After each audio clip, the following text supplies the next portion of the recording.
नमस्कार. संघर्ष वृत्तवाहिनीमध्ये आपलं स्वागत. घेऊया ठाणे आणि आसपासच्या परिसरामधील घडणाऱ्या महत्त्वाच्या घडामोडींचा आढावा. शिवसेना आणि महायुतीचे उमेदवार प्रताप सरनाईक यांनी 15 वर्षात केलेल्या विकास कामांचा वचननामा आज पत्रकार परिषदेमध्ये प्रसिद्ध केला. यावेळी 15 वर्षात केलेल्या विविध विकास कामांबाबत त्यांनी पत्रकारांशी संवाद साधला. घोडबंदर व लोकमान्य नगरमधील पाणी टंचाई समस्या सोडवण्यासाठी मुंबई महानगरपालिकेकडे 50 MLD पाणी पुरवठा करण्याची मागणी केली होती. ही मागणी आचारसंहितेपूर्वीच मुख्यमंत्री एकनाथ शिंदे यांच्या पुढाकाराने मान्य झाली.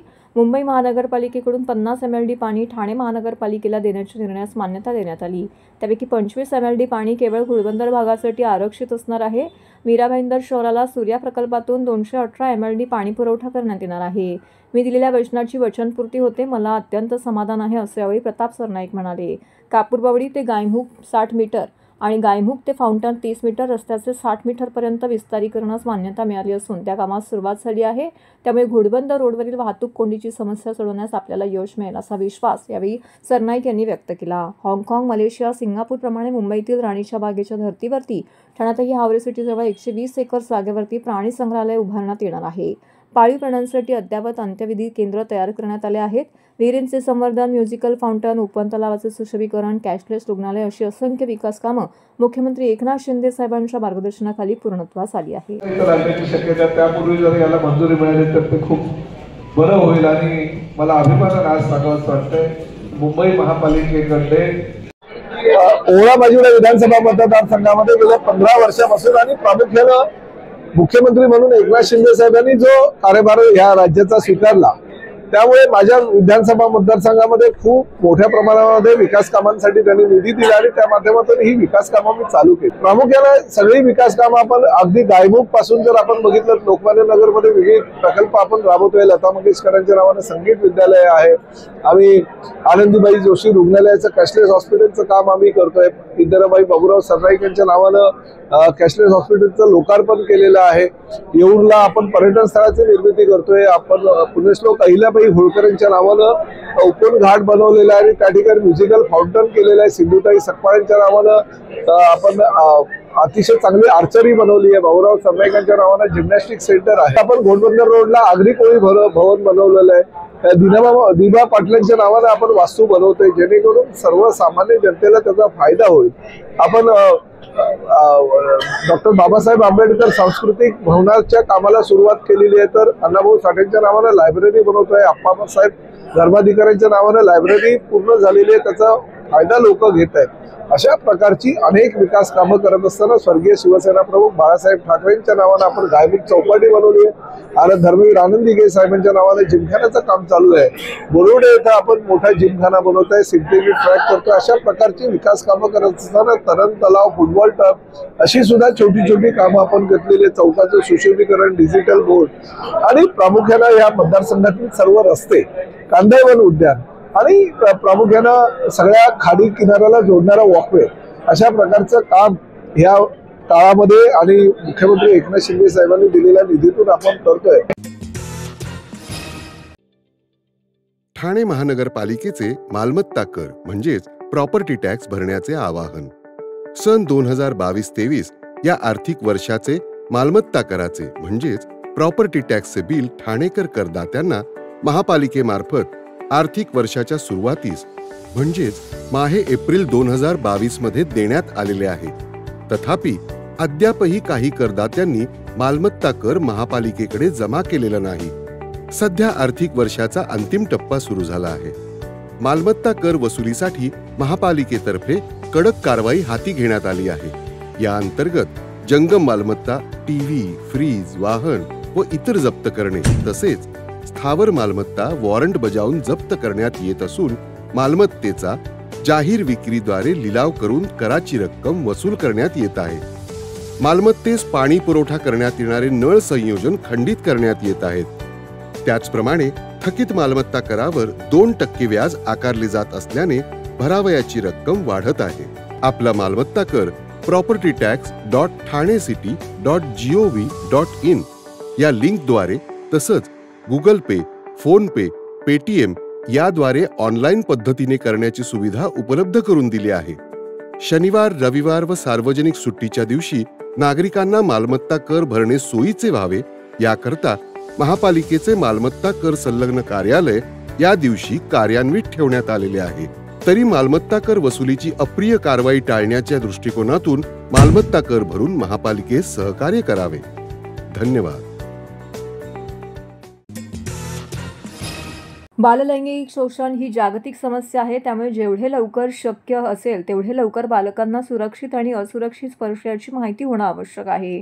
हा अतिशय संवेदनशील विषय असून बालकांच्या मनात कोणतीही दहशत निर्माण न करता त्याचं बालपण हरवणार नाही अशा पद्धतीनं त्यांना या वास्तवावर संवेदनशील बनवण्याचे मोठं आवाहन आपल्यासमोर आहे, असं प्रतिपादन ठाणे महापालिका आयुक्त सौरभ राव यांनी केलं। बालदिनाचे औचित्य साधून गुरुवारी महानगरपालिका मुख्यालयामध्ये नरेंद्र मल्हार सभागृह येथे बालसुरक्षा जनजागृती सप्ताहाचं उद्घाटन करण्यात आलं। ठाणे महापालिका, ठाणे परिवहन सेवा, ठाणे जिल्हा महिला व बाल विकास अधिकारी कार्यालय आणि अर्पण ही सेवाभावी संस्था या संयुक्त विद्यमाने या सप्ताहाचं आयोजन करण्यात आलं होतं। बालकांचे लैंगिक शोषण करणाऱ्यांना धाक निर्माण व्हावा तसेच बालकांच्या हक्कांविषयी जागृती निर्माण व्हावी हा या सप्ताहाच्या आयोजनाचा उद्देश आहे। ठाणे महानगरपालिका परिवहन सेवेच्या सर्व बसगाड्यांमध्ये याबाबतचा संदेश प्रसारित केला जाणार आहे, तर 10 बसगाड्यांमध्ये बाह्य जाहिरातींच्या माध्यमातून जनजागृती केली जाणार आहे। या बसचे उद्घाटनही यावेळी महापालिका आयुक्त सौरभ राव, जिल्हा विधी सेवा प्राधिकरणाचे सचिव न्यायाधीश ईश्वर सूर्यवंशी तसेच बालकांच्या हस्ते महापालिका मुख्यालयाच्या प्रांगणामध्ये करण्यात आले।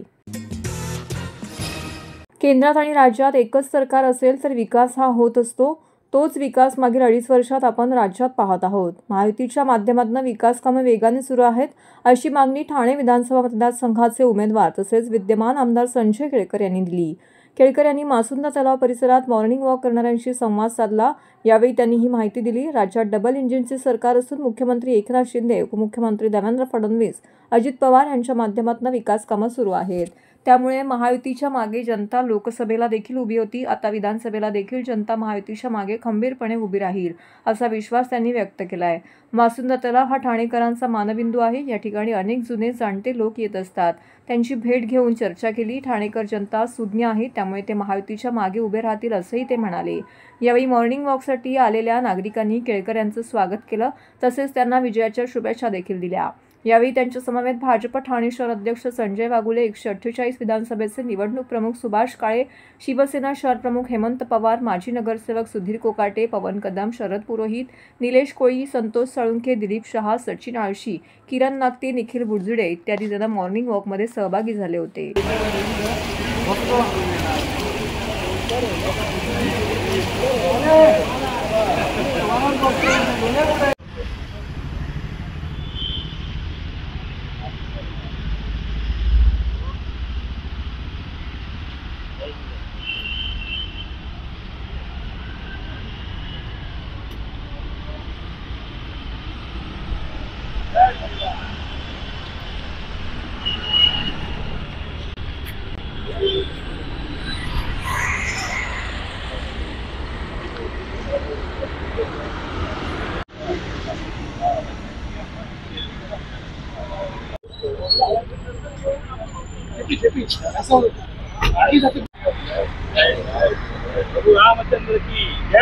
आज ठाणे शहराचा मासुंदा तलाव म्हणजे एकदम ज्याला म्हणता येईल जंक्शन स्पॉट, की ज्याचं सुशोभीकरण आणि चांगल्या पद्धतीची त्याचं नियोजन या ठिकाणी स्मार्ट सिटीच्या माध्यमातून, महापालिकेच्या माध्यमातून झालं। हा जंक्शन स्पॉट हा ठाण्याचा एक ज्याला म्हणतात मानबिंदू अशा प्रकारचा आहे। या ठिकाणी आज आम्ही सगळे महायुतीचे सगळे प्रमुख नेते, कार्यकर्ते हे सगळे मॉर्निंग वॉकर्सना भेटायला, स्विमिंगला लोक येतात, त्यांनाही भेटायला आज आम्ही या ठिकाणी आलोय। आणि हे तसे बघितले तर खूप जुने लोक ठाण्यातले या ठिकाणी या परिसरामध्ये येतात। त्यांचा अतिशय चांगला प्रतिसाद आहे। महायुतीला कायम त्यांनी सहकार्य केलंय सर्व प्रकारच्या सर्व निवडणुकांमध्ये, आणि त्याच्यामुळे आम्हाला खात्री आहे की या विकासाच्या आज जे डबल इंजिन सरकार आहे महाराष्ट्रामध्ये, महायुतीचं सरकार सन्माननीय एकनाथ शिंदे साहेब, फडणवीस साहेब आणि अजितदादांच्या नेतृत्वाखाली आहे। त्यांच्या नेतृत्वाखाली खूप मोठी विकासाला जी गती मिळालेली आहे। ठाणेकर हा अत्यंत सुज्ञ आहे, तो आमच्या पाठीशी नक्की राहील अशा प्रकारची देखील ज्या ठिकाणी आम्ही ज्या लोकांना भेटलो त्यांनी आम्हाला ग्वाही दिली। निश्चितपणे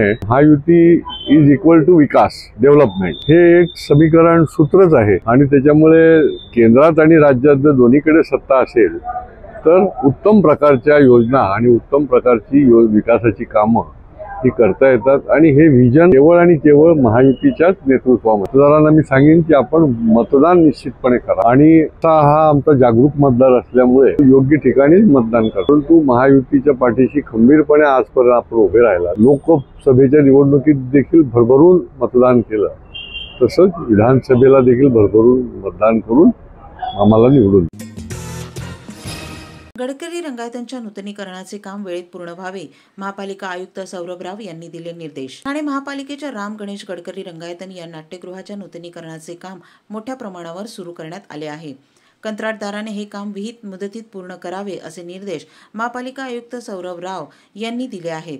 ही वास्तू लवकरात लवकर रसिक आणि नाट्यकर्मी यांच्यासाठी खुली व्हावी अशी अपेक्षाही आयुक्त राव यांनी व्यक्त केली. 1978 मध्ये बांधण्यात आलेल्या रंगायतांची 1998 मध्ये प्रथम मोठ्या प्रमाणावर दुरुस्ती करण्यात आली होती. त्यानंतर आता 26 वर्षांनी नूतनीकरण होत आहे.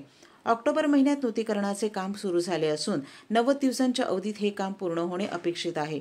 या कामाच्या सद्यस्थितीची पाहणी आयुक्त राव यांनी बुधवारी सायंकाळी केली. त्यावेळी अतिरिक्त आयुक्त संदीप माळवी, नगर अभियंता प्रशांत सोनाग्रा, उपायुक्त उमेश बिरारी, उपनगर अभियंता विकास ढोले व शुभांगी केसवानी, कार्यकारी अभियंता भगवान शिंदे आदी उपस्थित होते. गडकरी रंगायतांमधील सुधारणा करताना रंगायतांचे पारंपरिकपण जपले जाणार आहे. तसेच काळानुरूप अत्याधुनिक सुविधा उपलब्ध करून दिल्या जाणार आहेत. कलाकार आणि रसिक या दोघांनाही सुखद अनुभव मिळेल हा उद्देश नजरेसमोर ठेवून रंगायतांचे नूतनीकरण केले जात आहे. नूतनीकरणात प्रामुख्याने मुख्य वास्तूचे मजबूतीकरण, तालीम हॉलचे नूतनीकरण, मुख्य प्रेक्षागृहातील संपूर्ण आसन व्यवस्था बदलणे, रंगकर्मी यांच्यासाठी असलेल्या ग्रीन रूममध्ये आवश्यक सुधारणा, रंगमंच फ्लोरिंग अद्ययावत करणे, वातानुकूलित यंत्रणेत सुधारणा, शौचालयांचे संपूर्ण अद्ययावतीकरण आदी कामांचा समावेश आहे. नाट्यकर्मींशी चर्चा करून या कामांची रूपरेषा ठरवण्यात आली आहे. आयुक्त राव यांनी मुख्य रंगमंच, प्रेक्षागृह, प्रवेशद्वार यांच्या कामाची पाहणी केली. रंगायतांच्या प्रवेशद्वाराची आधुनिक पद्धतीने रचना करावी अशी सूचना राव यांनी केली. तसेच आसन व्यवस्था करताना प्रेक्षकांची सोय लक्षात घेऊन निवड केली जावी असेही त्यांनी स्पष्ट केले. ध्वनी यंत्रणा, वातानुकूल यंत्रणेची व्यवस्थित तपासणी करण्यात यावी असेही त्यांनी सांगितले. मुख्य वास्तूच्या सुशोभीकरणासोबतच वास्तूच्या बाहेर असलेला भागही सुशोभित करण्यात यावा, यावर योग्य पद्धतीची विद्युत रोषणाई केली जावी असेही आयुक्त राव म्हणाले. तर हे होतं संघर्ष वृत्तवाहिनीचं आजचं बातमीपत्र. उद्या पुन्हा भेटू याच वेळी याच ठिकाणी ताज्या घडामोडींसह. तोपर्यंत नमस्कार.